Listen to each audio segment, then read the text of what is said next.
Hello students. So this is Abhyas NEET series 4. First 3 series I have uploaded about physical chemistry problems. So from this series onwards I'll be bilingual because of some of your comments. Let me say both in Tamil as well as in English. You please try to understand. Okay. First question. Acetaldehyde cannot show iodoform test, Lucas test, Benedict's test and Tollens test. So இதுதான் question அப்படின்னா first உனக்கு என்ன தெரியணும், அசிட்டால்டிகைட்னா என்ன அப்படின்னு தெரியணுமா. So அசிட்டால்டிகைடோட structure. So acetaldehyde means C double bond OH. This is the functional group of the aldehyde. Acetaldehyde means there is CH3 also. So CH3 CHO இதான் என்னது acetaldehyde. So you can write this, you can write like this also. சரியா, இதான் simple form of acetaldehyde. இப்போ acetaldehyde iodoform test ஒவ்வொரு ஆப்ஷனாக வாங்க. iodoform test first option. iodoform test வந்து எதுக்கு யூஸ் பண்ணுவோம் அப்படின்னா, iodoform test வந்து மெயின்லி டு ஐடென்டிஃபை, அதாவது அந்த காம்பவுண்டில் ஆல்டிகைடோ அல்லது கீட்டோனோ இருக்கா அப்படின்றத பார்க்குறதுக்கு தான் உள்ள டெஸ்ட் இது iodoform டெஸ்ட். அப்போ ஆல்டிகைட்னா C double bond OHன்ற ஃபங்க்ஷனல் குரூப் இருக்குது. கீட்டோன்னா என்ன, C double bond O.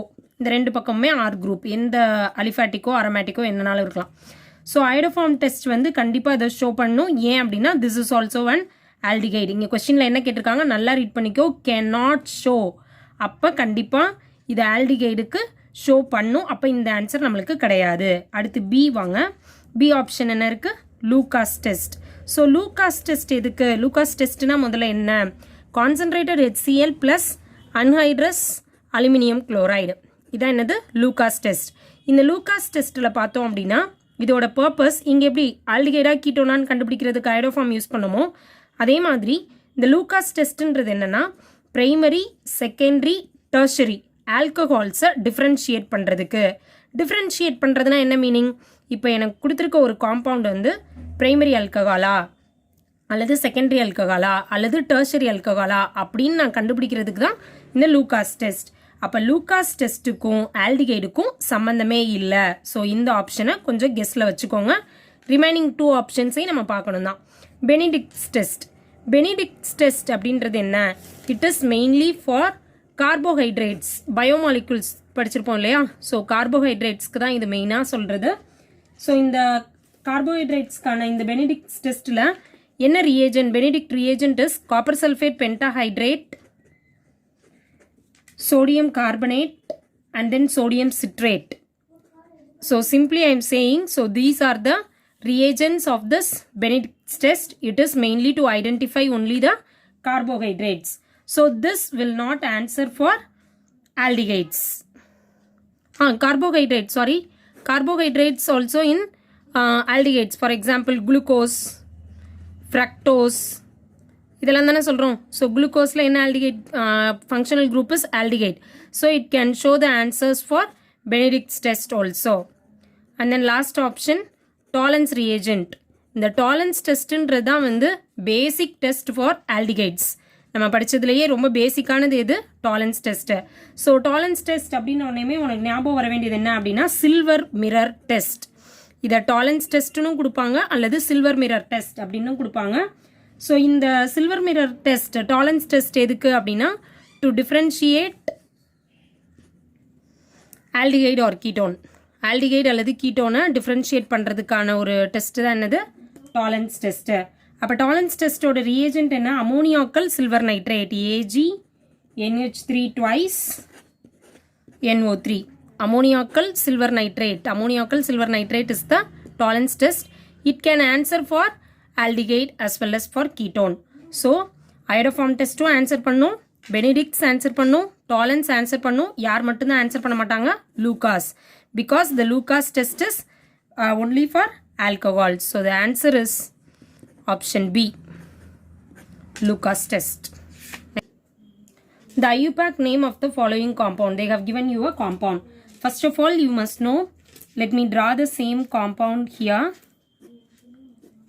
First இந்த மாதிரி என்ன ஸ்ட்ரக்சர் கேட்டிருக்காங்க அப்படின்னாலும் முதல்ல என்ன பண்ண அந்த ஸ்ட்ரக்சரை வரைஞ்சிக்கோ. வரைஞ்சிட்டு you just see what are the functional groups present in it. இந்த இடத்துல இது ஒரு ஃபங்க்ஷனல் குரூப், இது ஒரு ஃபங்க்ஷனல் குரூப். இந்த ஃபங்க்ஷனல் குரூப்புக்கு பேர் என்ன? ஆல்டிகைடு. ஸோ ஆல்டிகைடு நம்ம நேம் பண்ணுறப்ப எப்படி நேம் பண்ணுவோம்? ஏஎல். இது என்ன? அமைடு. ஏஎம்ஐடிஇ அமைடு. இதை மட்டும் நோட் பண்ணிக்கோ. அதுக்கப்புறம் அடுத்து நம்ம நம்பரிங் எல்லாமே சொல்கிறேன். ஓகே. ஸோ இப்போ there are 2 functional groups. இந்த 2 functional group இருக்குது. இந்த 2 functional groupல we must know for which we have to give the first priority. தமிழில் சொல்கிறதுனா இப்போ இந்த 2 குரூப் இருக்கிறதுல எந்த குரூப்புக்கு நம்ம ஃபஸ்ட்டு ப்ரியாரிட்டி, அதாவது ப்ரிஃபரன்ஸ் கொடுக்கணும், லோயஸ்ட் பொசிஷன் யாருக்கு கொடுக்கணும் அப்படின்றது தெரியணும் நம்மளுக்கு. ஸோ அந்த ஃபங்க்ஷனல் குரூப் ஆர்டர் சொல்கிறேன். இது வந்து இந்த 2 ஃபங்க்ஷனல் குரூப்புக்குன்னு மட்டும் சொல்லலை, நான் ஜென்ரலாகவே அந்த ஆர்டரை சொல்லிடுறேன். So that you can use it in all the structure like this questions. So first என்ன அப்படின்னா, ஃபர்ஸ்ட் ப்ரியாரிட்டி வந்து எப்போவுமே sulphonic acid. This is more prior than acid, carboxylic acid.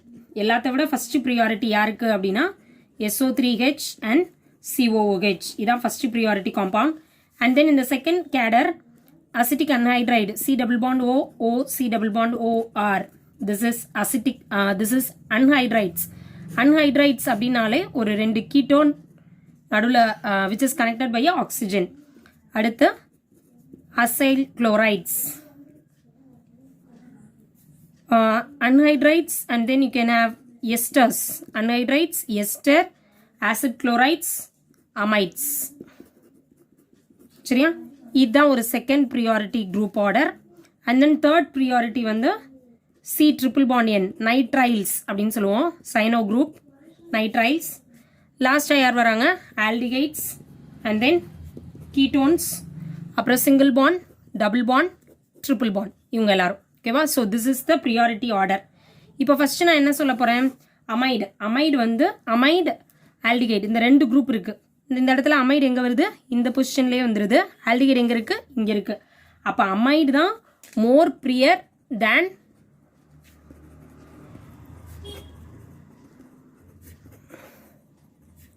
Aldehyde. So இதுக்கு இப்போ நீ position number கொடுக்குறதுனா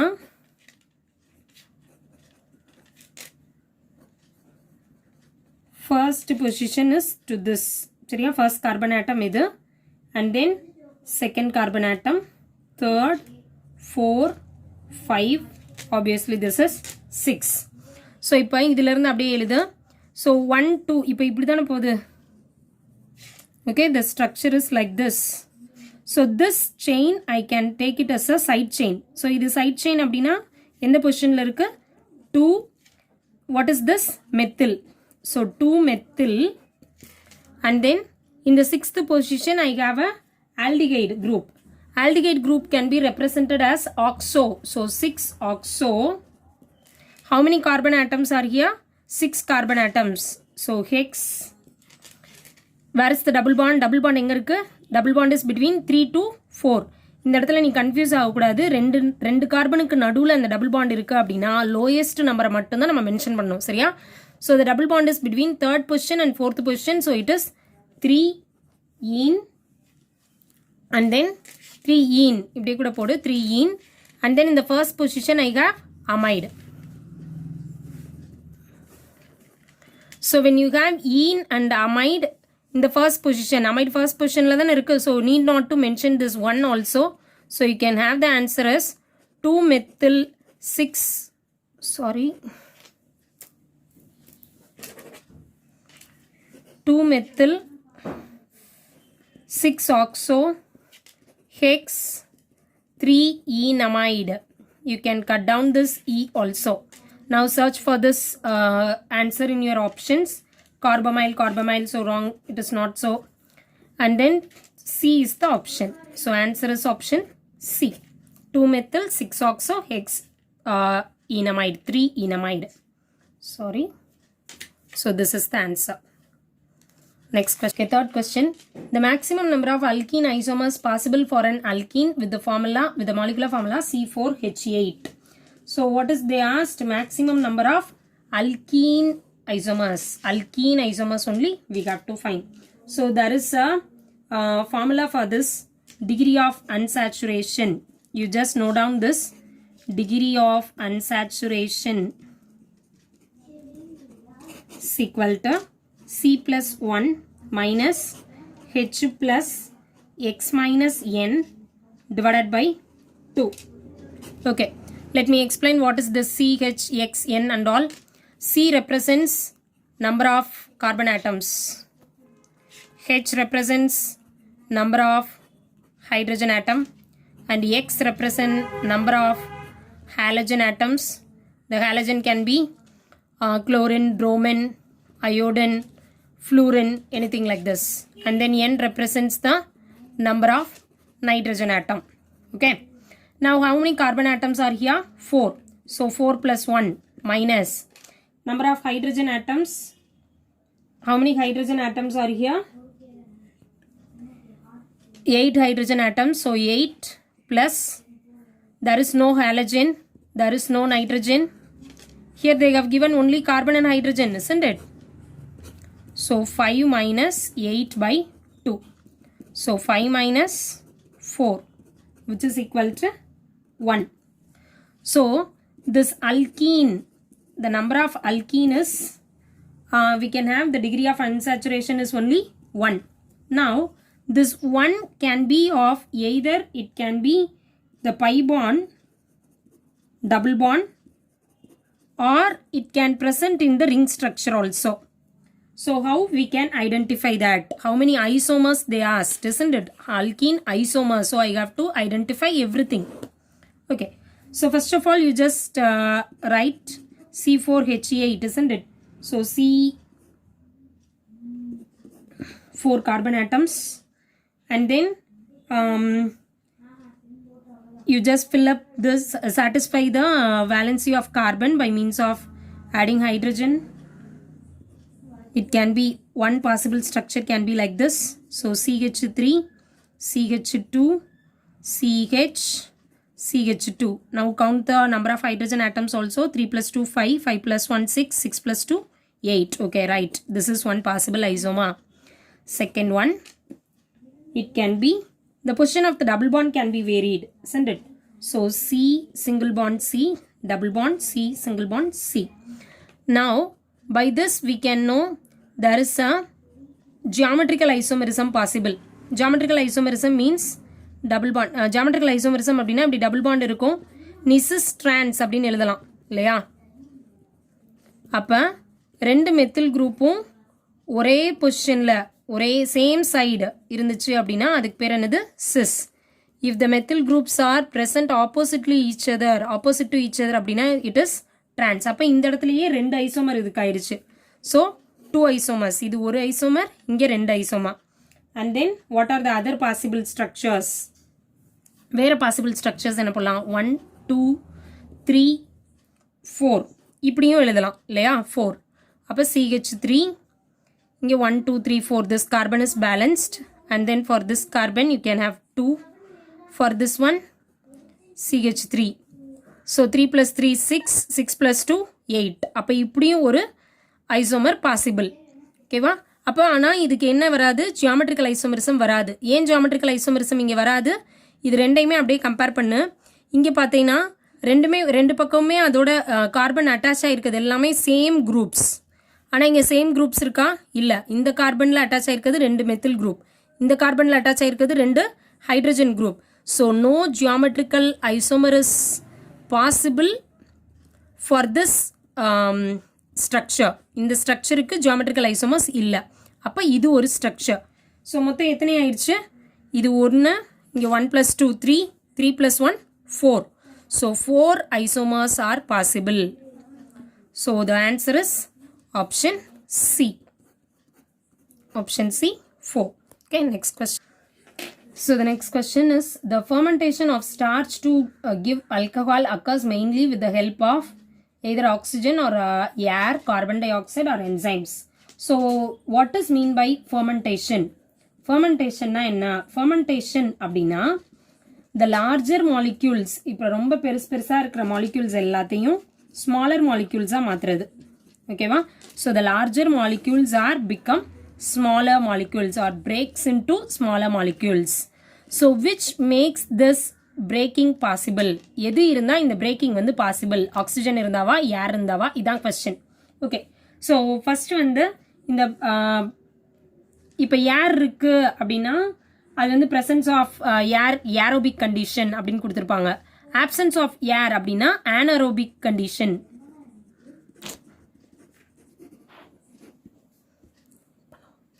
So anaerobic condition அப்படின்னா என்ன? There is no need of air or oxygen. இது ரெண்டுமே தேவையில்லை. So starch to alcohol. Starch வந்து alcohol convert ஆகிறது ஒரு என்ன conditionல நடக்கும்? Anaerobic conditionல. So there is no need of air, oxygen. இது ரெண்டுமே தேவையில்லைன்னு சொல்லிட்டாங்க. And then in the starch to alcohol, when it converts, it releases carbon dioxide. Carbon dioxide release ஆகும் எப்போ அப்படின்னா இந்த ஸ்டார்ச் வந்து ஆல்கஹாலா கன்வெர்ட் ஆகுறப்ப அப்போ இதுவும் தேவையில்லை ஏன்னா இது ரிலீஸ் ஆகுது. It is giving us a product. இது ஒரு ப்ராடக்டா வெளியில வருது அப்படின்றப்ப இதை வச்சு நம்மளுக்கு நடக்காது இல்லையா ஃபெர்மெண்டேஷன். அப்போ எது மூலமா தான் இந்த ஃபெர்மெண்டேஷன் நடக்கும்? இந்த option is enzyme. So the enzyme option D, enzymes is the answer for this. So by the enzymes only the larger molecules are breaks into a smaller molecules which is known as fermentation. Next question. 2-phenylpropene on acidic hydration gives. 2-phenylpropene acidic hydration. முதல்ல இந்த structure எழுதிக்கோங்க. 2-phenylpropene.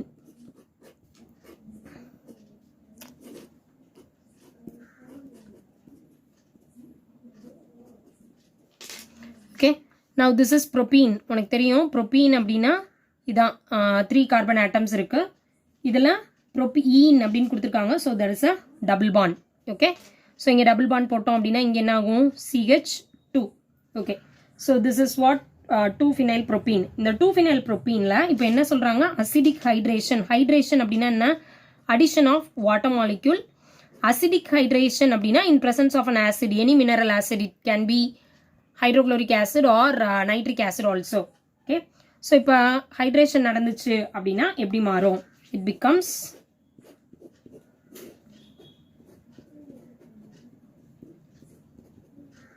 it forms a carbocation like this. Okay. So what happens actually? This H plus is going and attacking here. So the double bond becomes a single bond. சரியா? அதனால இந்த CH2 என்னவாயிருச்சு? CH3. இப்போ அடுத்து என்ன அப்படின்னு பார்த்தோம்னா there are 2 isomers possible in this case. Either it can form a molecule like this or the same hydration can takes place like this also. CH single bond CH2 plus.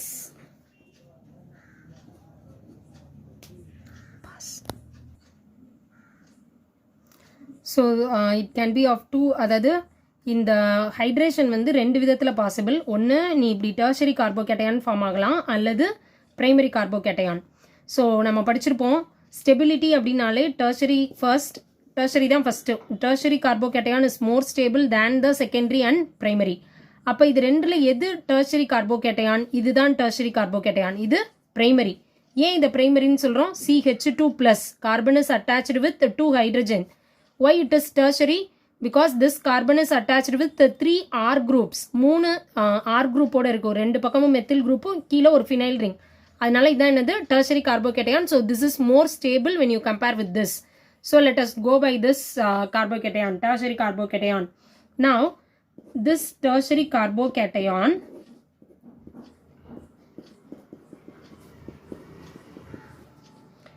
if it attacks by water attack பண்ணுச்சு அப்படின்னா H2O, isn't it? So it will be like this. இப்போ என்ன சொல்றாங்க? Once again this H releases. இந்த H release ஆயிருது. அப்போ இந்த bonding electrons it will be shifted over here. So it becomes a OH minus, isn't it? So I can get the answer as CH3 OH. So now this is also what tertiary alcohol. இது ஏன் tertiary alcohol னு சொல்றேன்? இந்த carbon is attached with 3 groups. இந்த ரெண்டு பக்கம் methyl ஒரு phenyl group and 1 functional group alcohol. So this is tertiary alcohol. Now with this tertiary alcohol we have to find out the name of the compound. That is what asked, isn't it? 2-phenylpropene on acidic hydration gives. Okay, what is the name of this compound? How can we name this compound? 1, 2, 3. 3 carbon atoms. So in the second position I have phenyl ring. So 2-phenyl. And then 2. Why I have mentioned once again 2? Because in the second position I have alcohol. அப்போ second பொசிஷனில் தான் ஒரு phenyl group attach ஆயிருக்கு, ஒரு alcohol attach ஆயிருக்கு. How many carbon atoms? Totally it has 3 carbon atoms. So 2-phenyl 2-propanol. இந்த option உன்னோட கொஸ்டின்ல எங்க இருக்குன்னு பாரு. Option A 2-phenyl 2-propanol. So the option A is the correct answer. 2-phenyl 2-propanol. Okay. Next question. 2,4-dichlorophenoxy acetic acid is used as a fungicide, insecticide, herbicide and moth repellent. முதல்ல உனக்கு இதுக்கெல்லாம் meaning புரியணும். Fungicide அப்படின்னா fungus எதுவுமே. இந்த CIDE இந்த வார்த்தை இருக்குல்ல, இதுக்கு மீனிங் என்ன அப்படின்னா கில்லிங். கேள்விப்பட்டிருப்பா சூசைட் அப்படின்னு கூட சொல்கிறோமா. அப்போ CIDE அப்படின்றதுல முடிஞ்சு அப்படின்னாலே it means killing. So killing of the fungus, killing of insects, killing of herbs and moth repellent. Moth repellent அப்படின்னா வேற ஒன்றும் இல்லை, நாப்தலின் பால்ஸ். இந்த நாப்தலின் பால்ஸ்னா அந்துருண்டா சொல்லுவோம்ல, ட்ரெஸ் கடையிலலாம் போட்டு வைக்கிறது பீரோவில், அதான் இந்த மாத் ரிப்பலண்ட் அப்படின்றது. இப்போ இந்த 2,4-dichlorophenoxy acetic acid இது என்ன அப்படின்னா, இது என்ன பண்ணும், இதோட வேலை என்ன அப்படின்னா it is used as a herbicide. Herbicide அப்படின்னா இப்போ அன்வான்ட் கிராப்ஸ் எங்கெல்லாம் இருக்கும் அப்படின்னா வீட்டு, ரைஸு, மெய்ஸ் இந்த மாதிரி எந்த கிராப்ஸ் நல்லா வளர்ந்துட்டு இருக்க கிராப்ஸில் இருக்கக்கூடிய தேவையில்லாத அன்வான்ட் கிராப்ஸ் எல்லாத்தையுமே இது கில் பண்ணும். So unwanted crops can be killed by herbicide. So this dichlorophenoxy அப்படின்றத பார்த்த உடனேயுமே நம்மளுக்கு என்ன ஞாபகம் வரணும், it is a herbicide. Okay. Okay, next question, which is the correct IUPAC name of this compound? So first of all, to know this you must know the tricks. So what are the tricks? என்னலாம் உனக்கு தெரியணும் இதில் அப்படின்னு பார்த்தோன்னா, lowest position. If you give the lowest position means it is mean as first priority. யார் ரொம்ப lowest position number 1 அப்படின்னு கொடுக்குறோமோ அவங்க தான் வந்து first priority. பட் ஆனால் பொசிஷன் பிரகாரம் அவங்க லோயராக இருக்காங்க. Okay. Sometimes we can go from left to right. In some of the cases we can choosing the numbering from right to left also. Both are right. It is based on the structure, based on the functional group where it is present only we can say. Okay. Now if I have a compound like this, இப்படி ஒரு compound இருக்கு, the same structure is here also, isn't it? So that only I am telling you this. Okay. So how can we name this compound? I have alkene as well as alkyne. இதாவது இது double bond, இது triple bond. அப்போ இந்த double bond triple bond ஒரே காம்பவுண்டில் இருக்குன்னா யாருக்கு first priority கொடுக்கணும்? அல்கீனுக்கு தான் ஃபர்ஸ்ட் ப்ரியாரிட்டி கொடுக்கணும். ஸோ அல்கீன்ஸ் ஆர் மோர் ப்ரியர் தேன் த அல்கைன். அப்போ அல்கீன் இருக்கிற இடத்துக்கு கம்மியான நம்பரிங் வரணும்.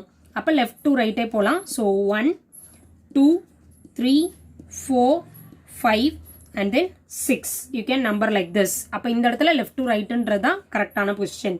ஓகே. இப்போ இதே இது வேற ஒரு சைட் செயின் உள்ள காம்பவுண்ட் வச்சுக்கோங்க.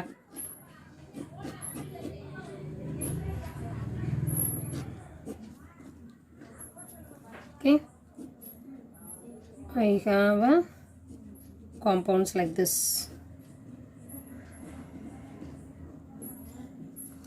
அல்கீன் இருக்கு, அல்கைன் இருக்கு, சைட் செயின் இருக்கு. ஓகே. இப்போ எப்படி நம்பர் கொடுக்கறது அப்படின்னு பார்த்தோம்னா, சைட் செயினுக்கு ஃபர்ஸ்ட் ப்ரியாரிட்டி. அப்போ சைட் செயினுக்கு ஃபர்ஸ்ட் ப்ரியாரிட்டினா நான் லெஃப்ட் டு ரைட் கொடுத்தேன்னா இந்த சைட் செயின் எங்கே வந்துடும், ரொம்ப லாஸ்ட் பொசிஷனுக்கு வந்துடும். ஸோ இங்கிட்டு இருந்து நான் நம்பர் கொடுக்கணும். இப்போ அப்போ எப்படி கொடுப்பேன், 1, 2, 3, 4, 5, 6, 7, 8. ஸோ ரைட் டு லெஃப்ட் அப்படின்ற கான்செப்ட் தான் இந்த இடத்துல கரெக்டாக வருது. சரியா? அதாவது இந்த எக்ஸாம்பிளுக்கு லெஃப்ட் டு ரைட் வந்துச்சு. ஏன் அப்படின்னா இங்கே 2 பேர் தான் அல்கீன் அல்கைன் இருந்தாங்க. அல்கீனுக்கு நம்ம ஃபர்ஸ்ட் ப்ரியாரிட்டி கொடுக்கணும் அப்படின்றதுக்காக இப்படி நம்பர் போட்டோம். இந்த இடத்துல பாருங்க 3 பேர் இருக்காங்க. யார் யார்? சைட் செயின் இருக்கு, அல்கீன் இருக்கு, அல்கைன் இருக்கு. அப்போ ஃபர்ஸ்ட் ப்ரியாரிட்டி சைட் செயினுக்கு தான் வரணும். அதனால நான் இங்கிட்ட இருந்து இப்படி போயிருக்கேன். சரியா? ஸோ இந்த இதில் வந்து ரைட் டு லெஃப்ட்ன்றது தான் கரெக்டான பொசிஷனாக இருக்குது. இப்போ நம்மளுக்கு கொடுத்துருக்க காம்பவுண்டில் எப்படி வருது அப்படின்றத பார்ப்போம்.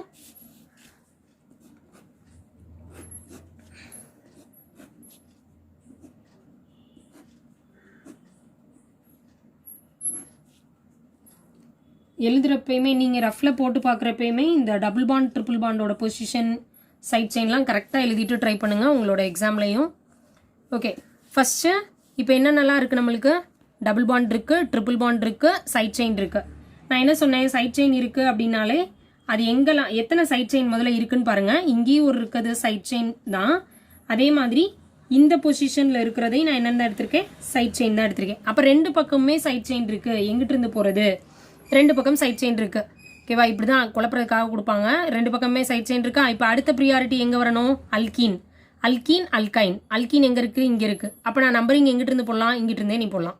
ஓகேவா, அப்போ 1 2 3 4 5 6 7 8. ஓகேவா, இப்படி நம்பரிங் கொடுத்துருப்பேன். இப்படி நம்பரிங் கொடுத்தோம் அப்படின்னா இப்படி நம்பரிங் கொடுக்குறோம் அப்படின்னாலுமே 2 மெத்தில். ஓகே, இது ஒரு நம்பரிங். இப்போ அதுக்கு ஆப்போசிட்டாக இந்த சைடில் இருந்து ஒரு நம்பரிங் கொடுத்து பாருங்க. 1 2 3 4 5 6 7 8. இந்த ரெண்டையுமே எழுதி வச்சுக்கோ. லெஃப்ட் டு ரைட்டும் எழுதியிருக்கேன், ரைட் டு லெஃப்ட்டும் எழுதியிருக்கேன். சரியா, இப்போ ஃபஸ்ட்டு வந்து இந்த ரைட் டு லெஃப்ட்டுக்கு நீ ஆன்சர் எழுதிப்பாரு கரெக்டாக வருதான்னு. செகண்ட் பொசிஷனில் யார் இருக்காங்க? Methyl group. அப்போ 2 மெத்தில். அடுத்து வா, 2 மெத்தில் வந்ததுக்கப்புறம் அங்கே அடுத்து என்ன இருக்குது? 6th பொசிஷனில் எத்தில் இருக்குது. ஓகே, அப்போ 6 எத்தில். மொத்தம் எத்தனை கார்பன் இருக்குது? ரெண்டு சைடில் இருந்துமே நீ எழுதிட்டேனாலுமே ஆக்ட் தான். ஓகே, அதாவது 8 கார்பன் ஆட்டம்ஸ், அதனால ஆக்ட் போட்டிருக்கேன். அப்புறம் எத்தனை டபுள் பாண்ட் இருக்குது? ட்ரிபிள் பாண்ட் இருக்குது இல்லையா? அப்போ டபுள் பாண்டோட பொசிஷன் எங்கே இருக்குது? இந்த சைடில் இருந்து வர்றப்ப டபுள் பாண்டோட பொசிஷன் இங்கே இருக்குது. அப்போ 5க்கும் 6க்கும் இடையில இருக்கா? ஸோ 5 ஈன். ட்ரிபிள் பாண்டோட பொசிஷன் வந்து 3க்கும் 4க்கும் இடையில இருக்கா? 1 2 3 4. அப்போ இது 3 ஐன். ஓகே, ஸோ இதுதான் ஒரு ஆப்ஷன். இந்த ஆப்ஷன் உன்னோடதுல இருக்கா அப்படின்னு பாரு. இப்போ முதல்ல இதை திரும்ப ஒன்ஸ் அகெயின் அல்ஃபபெட்டிக்கல் ஆர்டர் பிரகாரம் சைட் செயின் எழுதணும். அல்ஃபபெட்டிக்கல் ஆர்டர்னா எப்படி? ஏபிசிடியில் எந்த லெட்டர் ஃபர்ஸ்ட் வருது? எம் ஃபர்ஸ்ட் வருமா, இ ஃபர்ஸ்ட் வருமா? இ தான் ஃபர்ஸ்ட் வரும். ஸோ ஆன்சரை திரும்ப மாற்றி எழுது. 6 எத்தில், 2 மெத்தில், ஆக்ட், 5 ஈன், 3 ஐன். இந்த மாதிரி ஒரு ஆப்ஷன் இருக்கா பாரு. ஓகே, இது 3 எத்தில்னு ஆரம்பிச்சிருக்கு. ஓகே, இது இல்லை. இங்கே என்ன வந்துருச்சு? பென்டால், பென்டாடையின்லாம் வந்துருச்சு. ஸோ கண்டிப்பான விதத்தில் இந்த ஆன்சர் கிடையாது. ஆக்டா டையின்னு சொல்லியிருக்காங்க. நம்மள்ட்ட இங்கே 2 டபுள் பாண்ட் இல்லை, ஒன்று தான் டபுள் பாண்ட், இன்னொன்று ட்ரிபிள் பாண்ட். ஸோ இது தப்பு. அடுத்ததுவா 6 எத்தில், 2 மெத்தில், ஆக்ட் 5 ஈன், 3 ஐன். அதாவது இந்த ஆக்ட் 5 ஆக்டீன் இப்படியும் எழுதலாம், ஆக்ட் 5 ஈன் இப்படியும் எழுதலாம். ஸோ இது கரெக்டு. இருந்தாலும் 4th ஆப்ஷன் திரும்ப ஒரு தடவை செக் பண்ணு. சைக்ளோப்ரோபைல். இங்கே சைக்ளிக் காம்பவுண்ட் எதுவுமே கிடையாது. சைக்ளிக் அப்படின்னு சொல்கிறோன்னா the ring must be closed. Now this is cyclohexane, whereas this is benzene. சரியா? ஸோ cyclohexane cyclic அப்படின்னாலே the ring must be closed. மேக்ஸ் பிரகாரம் இது ட்ரையாங்கிள் ஸ்கொயர் அப்படின்னுவோம். ஆனால் இங்கே என்னது? சைக்ளோபியூட்டேன், இது சைக்ளோ ப்ரோப்பேன். இப்படி இருந்தால் தான் அதுக்கு பேர் சைக்ளோ காம்பவுண்ட்ஸ். இங்கே சைக்ளோ காம்பவுண்ட்ஸ் எதுவுமே இல்லை. So this is also wrong. So the answer is C. இப்போ உனக்கு ஒரு கன்ஃபியூஷன் வரும். நான் வந்து இந்த சைடு லெஃப்ட் டு ரைட்டும் நம்பரிங் கொடுத்துருக்கேன், ரைட் டு லெஃப்ட்டும் நம்பரிங் கொடுத்துருக்கேன். ஆனால் கீழே போட்டிருக்கிறது என்னது? இந்த ரைட் டு லெஃப்ட் பிரகாரம் நான் நம்பரிங் எழுதி முடிச்சிட்டேன் ஆன்சர் இல்லையா? நான் வந்துட்டு அதான் இடையில சொன்னேன், ரைட் டு லெஃப்ட் பிரகாரம் நீ ஆன்சர் எழுதிப்பாரு. ஆப்ஷனில் அது இருந்துச்சுன்னா அதை சூஸ் பண்ணிக்கோ. அப்படி இல்லையா, once again you have to go for left to right. ரெண்டுமே இருக்காப்புல ஆப்ஷன்ஸ் வராது. இந்த மாதிரி ஏதாவது ஒரு மிஸ்டேக் அதில் இருக்கும், நீ அதை ஐடென்டிஃபை பண்ணிடலாம். Next question, which of the following is nucleophilic addition reaction? Hydrolysis of ethyl chloride. First option எடுத்துக்குவோம். Hydrolysis of ethyl chloride. Ethyl chloride is nothing but C2H5Cl. இதான் ethyl chloride. when it is treated with NaOH, you just replace this, அவ்வளோதான். இது ரெண்டையும் அப்படியே replace பண்ணு. அப்போ என்ன வரும் ஆன்சர்? C2H5OH ப்ளஸ் NaCl முடிஞ்சா. இப்போ இங்கே என்ன இருக்குது? OH மைனஸ் அப்படின்றது என்ன? Nucleophile. So this nucleophile attacks the Cl minus. So this is nothing but nucleophilic substitution reaction. Okay? ஆனால் இங்கே என்ன கேட்டிருக்காங்க கொஸ்டினில்? Nucleophilic addition reaction. அப்போ ஆப்ஷன் ஏ வராது. அடுத்த ஆப்ஷன் பிக்கு போ. ஆப்ஷன் பி என்ன இருக்குது? Purification of acetaldehyde by sodium bisulphite. In your higher studies, ஏதாவது ஹையர் ஸ்டடீஸ் கெமிஸ்ட்ரியில் படிக்கிறோம் அப்படின்னாலாம் ஆர்கானிக் கெமிஸ்ட்ரி பொறுத்தளவு the best purification agent for acetaldehyde, aldehyde கீட்டோன்க்கெலாம் பியூரிஃபை பண்ணணும் அப்படின்னாலே எதான் யூஸ் பண்ணுவாங்க? சோடியம் பை சல்ஃபைட் தான் யூஸ் பண்ணுவாங்க. ஸோ இது ரியாக்ஷன் எப்படி நடக்கும் அப்படின்னு பார்த்தோம்னா, NaHCO3 இருக்கா, இது ஸ்பிளிட் ஆகி Na plus HCO3 மைனஸ் அப்படின்னு ஆயிடும். இப்போ இந்த இது இங்கே என்னவா இருக்கும்? CO மைனஸ் இருக்குமா? அப்போ இந்த O minus and Na plus will attach together. அப்போ CONA plus இந்த கார்பன் பிளஸ் சைனோட இருக்கும். ஸோ இதை அட்டாக் பண்ணுறதுக்கு இந்த SO3H. இந்த நெக்ஸ்ட் ஸ்டெப் திரும்ப இந்த Na ப்ளஸ்ஸையும் இந்த H ப்ளஸ்ஸையும் மட்டும் அப்படியே ட்ரான்ஸ்ஃபர் பண்ணு. அப்போ ஆன்சர் என்ன வரும்? COH SO3 Na. SO3 மைனஸாக இருக்கும், Na ப்ளஸ்ஸாக இருக்கும். ஓகே, இப்போ SO3 Na இந்த காம்பவுண்ட் வந்து என்ன? அதாவது இந்த COH SO3 Na, this compound is water soluble. வாட்டரில் ஈஸியாக டிசால்வ் ஆகும். So water soluble product. இதை திரும்ப நம்ம ஹைட்ரலைஸ் பண்ணுறோம் அப்படின்னா once again we can get back our same aldehyde or ketone, whatever it may be. சரி, அதே இதுதான் திரும்ப வருது, அப்புறம் எதுக்கு தேவையில்லாமல் இதை ஆட் பண்ணுறீங்க அப்படின்னா, whatever the impurity present in it, ஏதாவது impurities இருக்குது அப்படின்னா இந்த impurities எல்லாமே இந்த sodium bisulfite it can attract and it can make it as a water soluble compound. So the remaining aldehyde or ketone you can get it as a precipitate. ஓகேவா?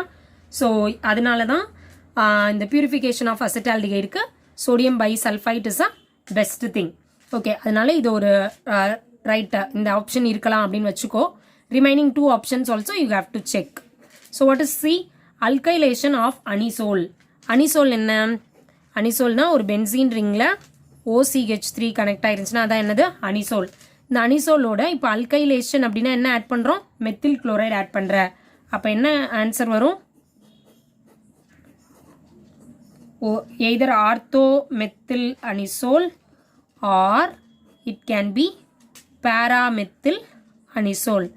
Ortho product வரலாம் அல்லது பேரா product வரலாம். So இதெல்லாம் இப்போ என்ன reaction? Addition reaction தானே. It is not a nucleophilic addition, versus it is just an alkylation reaction. அப்போ இது கண்டிப்பாக ஆன்சர் கிடையாது. ஏன்னா எனக்கு என்ன கேட்டிருக்காங்க? நியூக்ளியோஃபைல் ஆட் ஆகணும், இங்கே நியூக்ளியோஃபைல் ஆட் ஆகலை. So this answer also wrong. Next one பாரு, decarboxylation of acetic acid. Acetic acid இருக்கு CH3COOH. அதை டீகார்பாக்சிலேஷன் அப்படின்னா என்ன? Removal of carbon dioxide. இந்த கார்பன் டை ஆக்சைடு மட்டும் எடுத்து விட்டோம்னா மீதி என்ன இருக்கும்? Methane. So this is called as elimination reaction. இது சப்ஸ்டியூஷன், இது எலிமினேஷன். ஸோ இந்த ஆன்சரும் கிடையாது. அப்போ ஆன்சர் என்ன? Option B, purification of acetaldehyde by sodium bisulfate.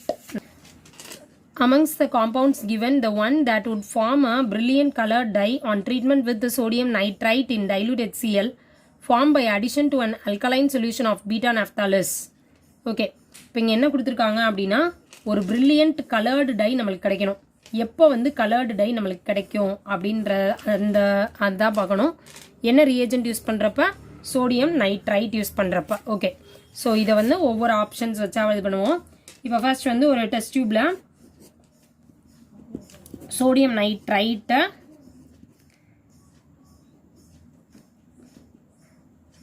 Plus dilute HCl இதெல்லாம் எடுத்து எதில் வச்சுருக்கோம் அப்படின்னா ஒரு ஐஸ் பாத்தில் நம்மளோட அன்னோன் காம்பவுண்ட் இருக்குது. ஓகேவா? Let me repeat. என்னென்ன எடுத்திருக்கோம்? நம்மளுக்கு என்னன்னு தெரியாத ஒரு காம்பவுண்டு, அதோட சோடியம் நைட்ரைட் ஆட் பண்ணியிருக்கேன், டைல்யூட் HCl ஆட் பண்ணியிருக்கேன். இப்போ ஆட் பண்ண உடனேயுமே இந்த சோடியம் நைட்ரைட் என்ன பண்ணும் அப்படின்னா, it produces nitrous acid HNO2 வந்து ப்ரொடியூஸ் பண்ணும். இந்த HNO2 ப்ரொடியூஸ் பண்ண உடனேயுமே கேஸ் ரிலீஸ் ஆகும். It releases some amount of gas. இப்படி இருந்துச்சு அப்படின்னா it represents a primary amine. Primary amine அப்படின்னாலே அலிஃபேட்டிக் காம்பவுண்ட். ஸோ இதில் எதுவுமே இருக்காது. இதே இது சப்போஸ் எந்த கேஸுமே இப்போ ரிலீஸ் ஆகலை, நோ கேஸ் ரிலீசஸ். இதே மாதிரி தான் நீ எல்லாமே ஆட் பண்ணுற, HNO2 ப்ரொடியூஸ் ஆகுது, but there is no release of any gas அப்படின்னா you have to add beta naphthol. Beta naphthol இது கூட ஆட் பண்ணுறோன்னு வச்சுக்கோ. அப்போ பீட்டா நாப்தால் ஆட் பண்ண உடனேயுமே எல்லோ ஆரஞ்ச் கலர் டை வரும். இந்த எல்லோ ஆரஞ்சு டை வந்துச்சு அப்படின்னா it represents primary aromatic amine. Primary aromatic amine. அப்போ ஏன் வந்து இந்த கலர் டிஃப்ரென்ஸ் என்ன இந்த இடத்துல ரீசன் அப்படின்னு பார்த்தோம்னா, இப்போ அலிஃபேட்டிக்னு எடுத்துக்கிட்டோம்னா RNH2 when you add HNO2 அதாவது சோடியம் நைட்ரைட் அல்லது நைட்ரஸ் ஆசிட் ஆட் பண்ண உடனேயுமே RN2 plus produces, but this N2 plus is very much unstable. இது ஸ்டேபிளாகவே இருக்காது. அதனால இமீடியட்டாக இது என்ன பண்ணும், நைட்ரஜன் கேஸ் ரிலீஸ் பண்ணி அப்படியே இந்த காம்பவுண்ட் ஃபினிஷ் ஆயிரும். ஒன்றுமே இருக்காது, அப்படியே வெளியே போயிடும். It won't produce any coloured also, coloured compounds. இதே இது வந்து இப்போ CH3NH2 இருந்துச்சுன்னா இப்படி நடக்கும். இந்த R குரூப் வந்து CH3 இருந்தா. இப்போ இதே இது R குரூப் வந்து நான் இங்கே என்ன எடுத்துக்கிறேன், ஒரு ஃபினைல் ரிங் எடுத்துக்கிறேன்னு வச்சுக்கோங்க, C6H5 எடுத்துக்கிறேன். அப்போ C6H5NH2னா யாரு, அனிலின். இது வந்து என்ன, ஒரு அரோமேட்டிக் காம்பவுண்ட். இப்போ இந்த அரோமேட்டிக் காம்பவுண்டோட இதே மாதிரி தான் இங்கேயும் 0 to 5 டிகிரி செல்சியஸ் ஐஸ் பாத்தில் வைக்கிறாங்க. HNO2 அதாவது NaNO2 இட் ப்ரொடியூசஸ் HNO2 இதெல்லாம் ப்ரொடியூஸ் பண்ணுது அப்படின்னா it forms a benzene diazonium chloride C6H5N2Cl. இப்போ இதுதான் டிஃப்ரென்ஸ். இங்கே வந்து ஃபார்ம் ஆகிற இந்த N2 வந்து unstable, so it produces nitrogen gas and released out. Whereas here this is benzene diazonium chloride, it is a stable compound. So this benzene diazonium chloride, when you add beta naphthol to this, beta naphthol na enna, இதான் beta naphthol. இந்த beta naphthol add பண்ண உடனேயுமே இது ஒரு orange colour tie produce பண்ணுதுன்னு சொன்னோம் இல்லையா, அந்த டையோட structure.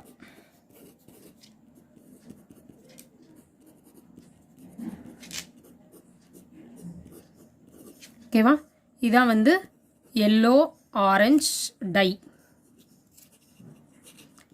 So இந்த எல்லோ ஆரஞ்சு நம்மளுக்கு கொஸ்டினில் என்ன கேட்டிருக்காங்க, that would form a brilliant colored dye. அப்போ கலர்ட் டை நம்மளுக்கு எங்கே கிடச்சிருக்கு, அரோமேட்டிக் அமீனில் தான் கிடச்சிருக்கு. அப்போ எனக்கு ஆன்சர் வந்து கண்டிப்பாக யாராக இருக்கணும், ஒரு அரோமேட்டிக் அமீனாக இருக்கணும். எந்த அரோமேட்டிக் அமீனானாலும் இருக்கலாம் இல்லையா. இப்போ இங்கே பாருங்கள், ஆப்ஷன் ஏக்கு வாங்க. இதில் என்ன இருக்குது, NCH3 twice, இது டைமெத்தில் அனிலின் மாதிரி இருக்குது. ஸோ இதில் வந்து அலிஃபேட்டிக் காம்பவுண்ட்ஸ் தான் ஜாஸ்தி, இது வராது. நெக்ஸ்ட் ஒன் என்ன இருக்கும், NHCH3. இதுலேயும் இது எல்லாமே என்ன தான், அலிஃபேட்டிக் அமீன்ஸ். இப்போ இந்த ஆப்ஷன் கண்டிப்பாக இருக்காது. ஏன் அப்படின்னா directly attach to the NH2 அப்படியே தான் பிரைமரி அமீனாக தான் இருக்குது. இங்கே இதுவும் NH2 தான் இருக்குது, அப்போ இதுவும் பிரைமரி அமீன் தான். ஆனால் இந்த primary அமீனில் NH2, this N is directly attached to the phenyl ring system. So any aromatic ring with the primary amine can give the answer. So இது தான் answer. இது secondary amine, இது tertiary amine. So option C is the answer. Okay, this last question. Nylon 6,6 and polythene are examples of, இது ரெண்டு compound கேட்டிருக்காங்க. இது ரெண்டு வந்து என்ன type of polymerisation. Okay, nylon 6,6 எப்படி ஃபார்ம் ஆகும் அப்படின்னா hexamethylene diamine and then adipic acid. Hexamethylene, so CH2 6 times hexamethylene diamine, so NH2 வந்து ரெண்டு பக்கமே. and then adipic acid, adipic acid na CH2 4 COOH COOH, இதான் என்னது adipic acid. so இது adipic acid, இது hexamethylene diamine. இப்போ இது ரெண்டுல இருந்தும் ஒரு வாட்டர் மாலிக்யூல் மட்டும் ரிமூவ் பண்றோம். வாட்டர் மாலிக்யூல் ரிமூவ் பண்றப்ப பாரு, இங்க இருந்து H, இங்க இருந்து OH, இதை மட்டும் தான் ரிமூவ் பண்ற. ஓகேவா, அப்போ ஆன்சர் என்ன வரும், CH2 6 NH CO CH2 4 times, இதையும் அதே மாதிரியே C1 நிப்பாட்டு, இங்கேயும் அதே மாதிரி NH நிப்பாட்டு. ஏன் அப்படின்னா இங்கே இருக்க ஹைட்ரஜன், இங்கே இருக்க OH அதே மாதிரி வெளியே போகலாம். So it is a polymer. I can have n times. அதே மாதிரி இங்கேயும் n times of molecules. hexamethylene n molecules of adipic acid use பண்ணேன்னா இதான். அப்போ எப்போல்லாம் நம்ம இந்த மாதிரி ஒரு சின்ன சின்ன molecule, whenever there is a removal of or loss of water, ammonia, இந்த மாதிரி small molecules மட்டும் remove பண்ணி நம்மளுக்கு ஒரு polymerization நடக்குதோ அந்த polymerizationக்கு பேர் என்ன அப்படின்னா condensation polymerization. சரியா? அப்போ நைலான் 66ன்றது வந்து கண்டன்சேஷன் அப்படின்னு சொல்லியிருக்கோம். கொஸ்டினில் இன்னொரு ஒரு காம்பவுண்ட் கேட்டிருக்காங்க, என்ன? பாலித்தீன். பாலித்தீன் வந்து என்னது? எத்திலீன். அப்போ CH2 polythene ethylene CH2 double bond CH2 இதான எத்திலீன். இந்த எத்திலீன் மாலிக்யூல் n மாலிக்யூல்ஸ் இருக்கு. இதோட பாலிமரைசேஷன் அப்படின்னா just a double bond becomes a single bond, அவ்வளோதான். n times. So this is a addition polymerization. வேறு எதுவுமே பண்ணல, நம்ம ஆட் பண்ணோம்னா தானே டபுள் பாண்ட் சிங்கிள் பாண்டாக மாறும். So condensation polymerization and addition polymerization, third option. Okay, so this is the first time we are giving the videos in a bilingual manner. I hope you can understand very well. Revise yourself fully and do well in your NEET examination. Thank you, students.